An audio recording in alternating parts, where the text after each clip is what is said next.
us okay.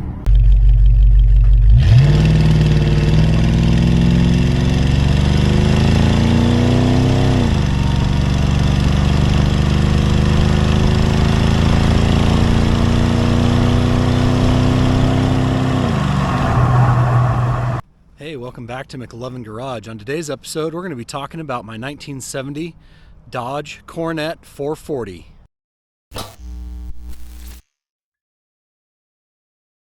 For those of you that are kind of new to the channel, I've had this car for 3 years now, I think. I bought it from a really good friend of mine and neighbor. It was parked outside. I'll show a couple photos of what it looked like when I first got it.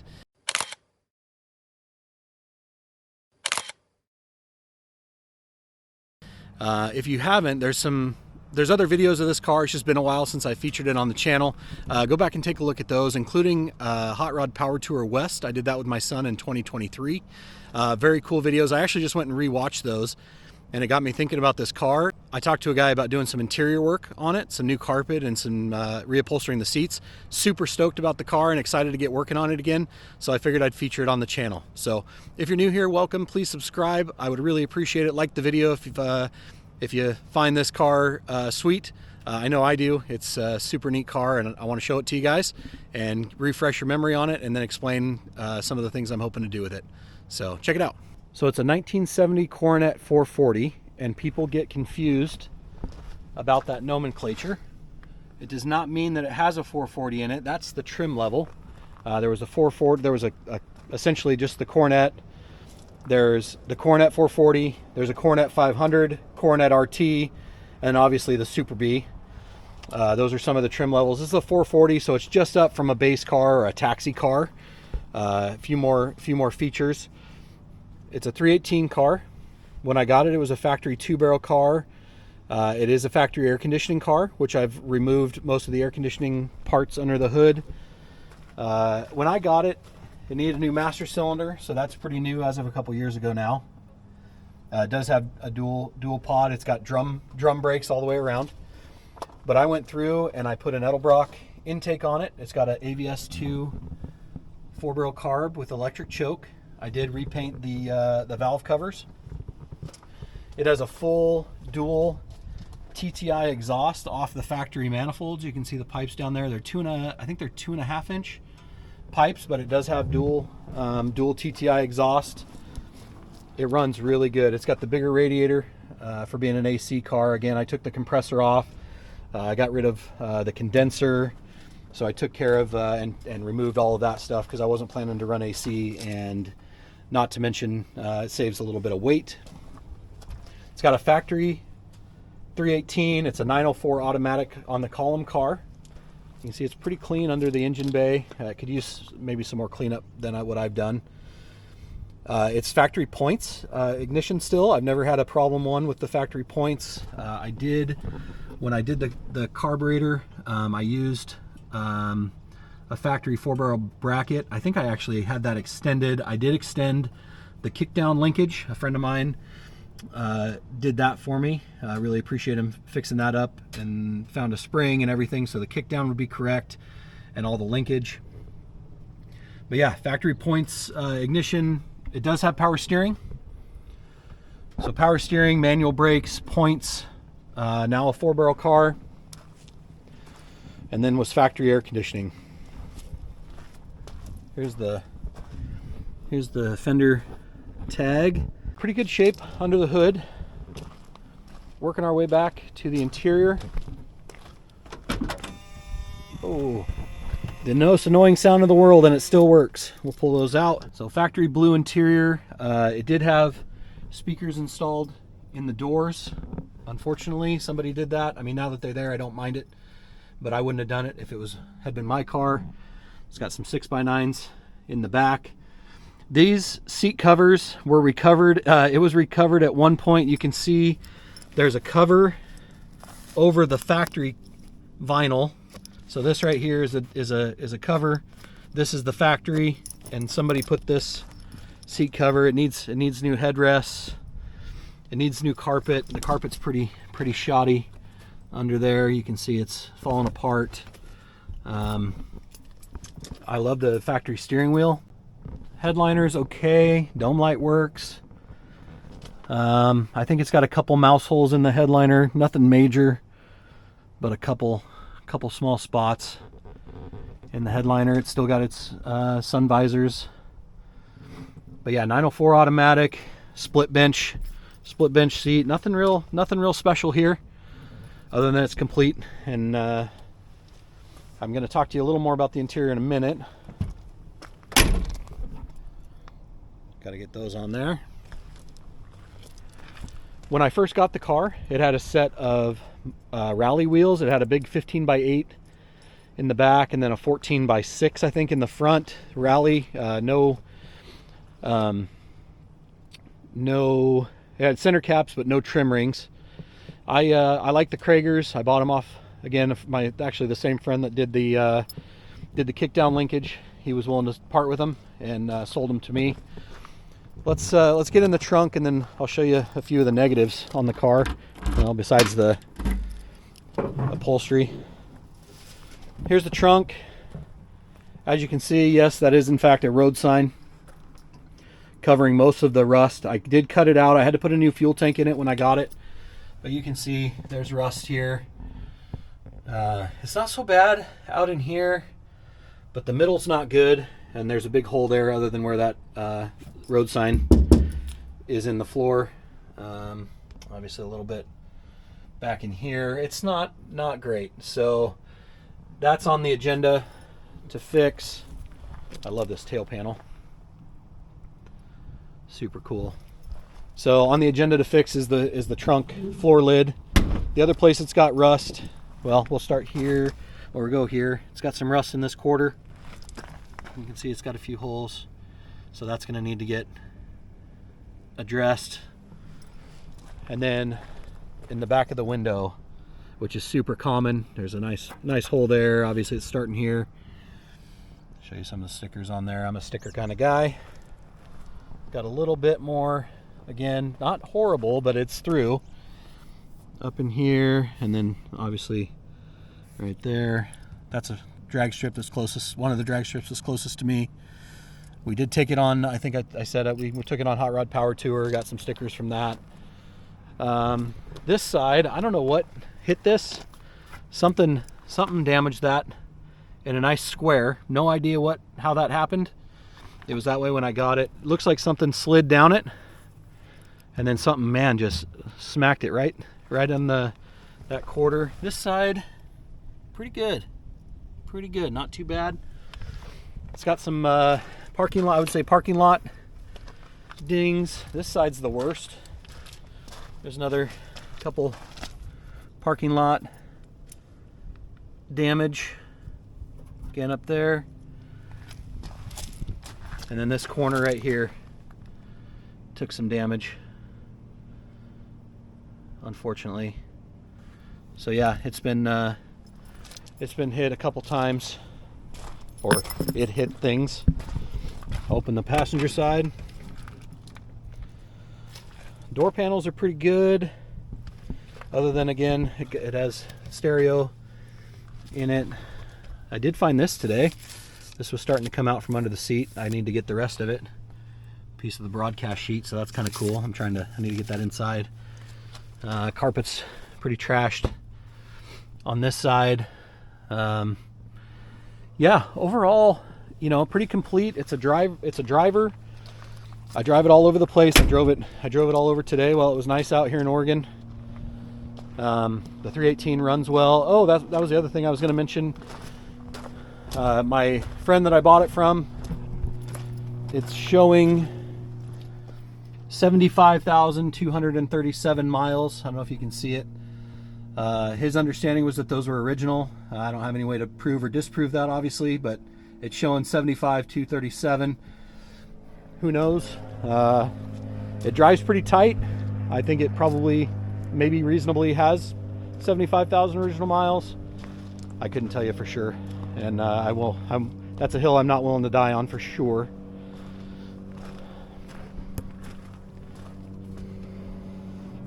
This air cleaner lid's kind of cool. They make these 318 4-barrel ones. So I threw that on there. And then I really like these silenced or unsilenced air cleaners. I just really like the classic look of those. So what, since I've got this car out, what are some of the plans for this car? I don't know about you, but I love the front end. Some people love it, some people hate it. I think it's coming around now that you don't see them very often. So here's my plan for the car. I went over today and spoke with an upholstery shop because I'm sick and tired of sitting on a blanket and getting fuzz on my back from that. I'm gonna have the seats reupholstered. I'm gonna do a dark blue vinyl, and I think I'm actually gonna do some plaid cloth in the middle. It's not gonna be stock, but the car's a low trim level. It's a small block car. It's not like it's a RT or a Super B with a numbers matching 440 and a 4-speed. It's a base car. I don't think it needs to be stock. And so yeah, I'll show you what I'm thinking. I'll put some pictures in here, but kind of a dark blue vinyl to match what's already there. And then I want to do plaid cloth inserts, essentially right where you sit, top and bottom. It'll have blue, white, and black plaid in the seats. So the seats are going to get recovered. I'm going to put new carpet in it. The carpet's trash. So that's on the agenda soon. Next, after that, I've got a person that maybe is interested in doing some body work. So I'd love to get this quarter panel fixed. And then obviously around the back window. So we're gonna have to pull the back window out and either replace or I'm guessing they'll repair that. I don't know for sure, but I want to repair the rust there. And then AMD makes this panel here, and they make a full trunk for these. And so I want to have the trunk replaced with an AMD piece, and obviously get my road sign out of there. So yeah, rust repair on that quarter, the back window, the under the trunk, and then maybe some of these whiskey dents and parking lot boo-boos. See if I can't get those addressed, especially this dent right here behind it's a little hard to see until you get maybe down here, but this ding where the Coronet logo is kind of messed up, and then this one right here, this is going to be a pain, most likely to fix. But I do want to fix some of that. The other thing I would like to do is a friend of mine, actually my friend that I bought the car from, has a Super B dual scoop hood that he's willing to sell me. So I would like to put the dual snorkel hood on here like a Super B, more like a Super B look, or an RT. He actually has the Ram Charger parts for under the hood. Leave it down in the comments. Do you know, will a Ram Charger air intake system that was meant for a big block, 383 or 440, will it work on a small block with the right air cleaner? Will they functionally go together? Anybody know? I'd like to know if that works. Because I would like to put the dual snorkel hood on here, paint it to match, and paint it to match the blue and with black, with the black inlets. So there'd be one here and one over here.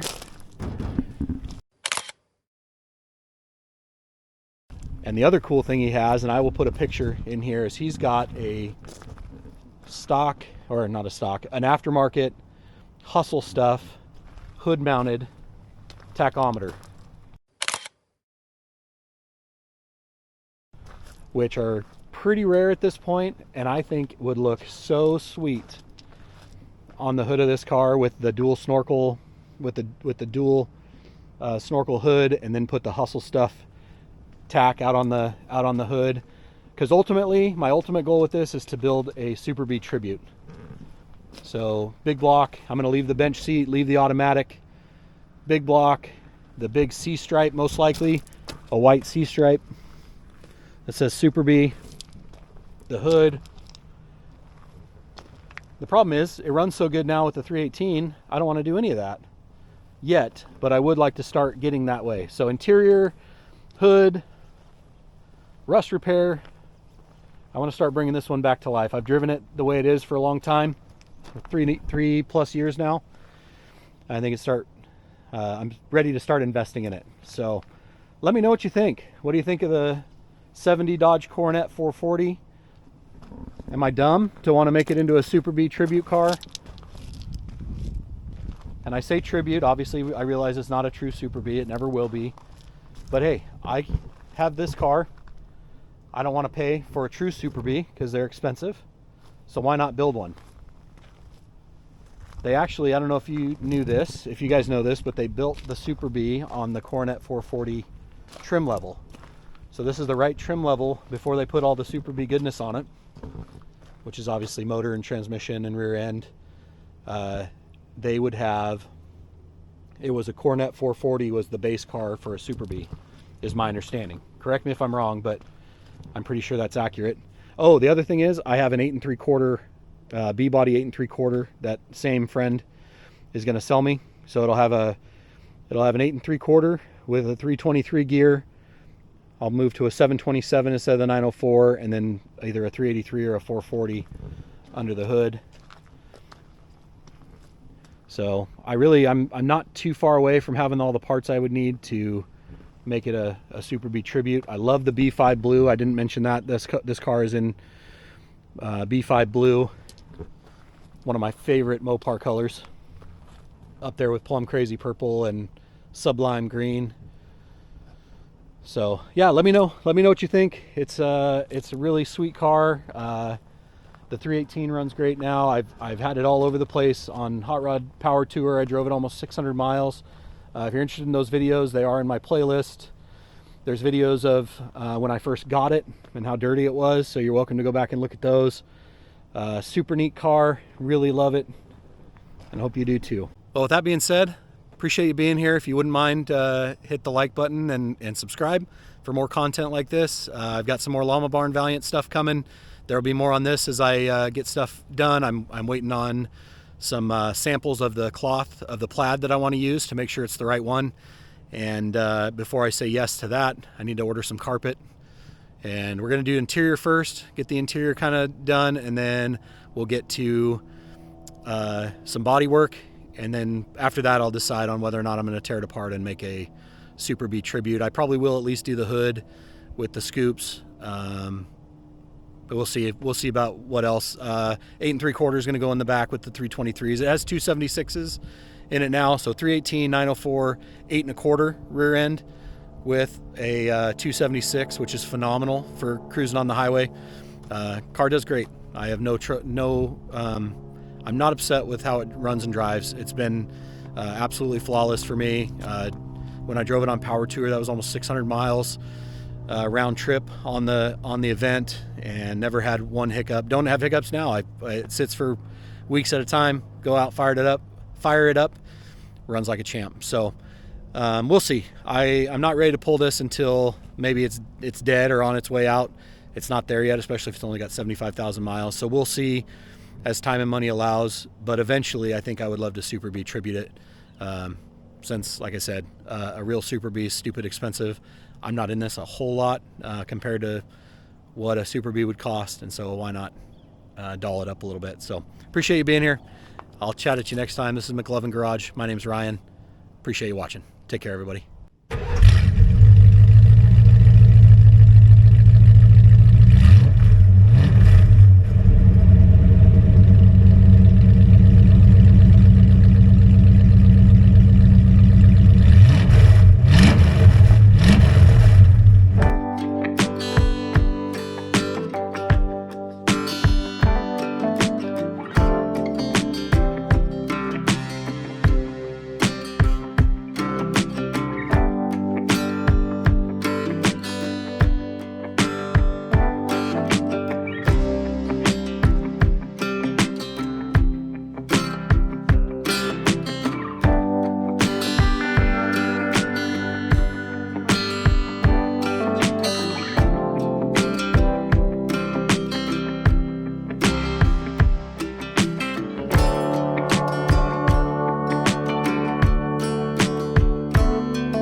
Oh yeah, a couple other things I forgot to mention that I want to do to it now that I'm driving, and I thought about it for a second. I've also got a line on a front sway bar, so I'd like to put a front sway bar in it, and then also do a full round of probably Bilstein shocks on all four corners. It does have drum brakes, all four corners.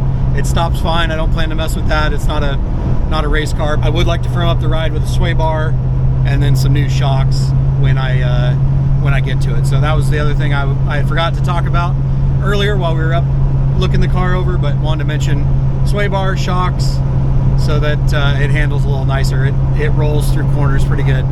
So that was all. See how she takes some corners. Oh yeah, great body roll. No sway bar, tired out shocks. Rolls pretty hard. Woo.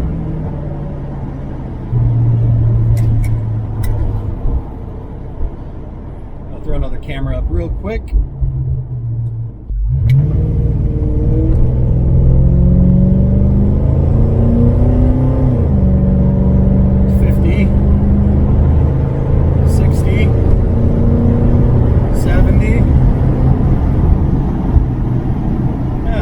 Okay.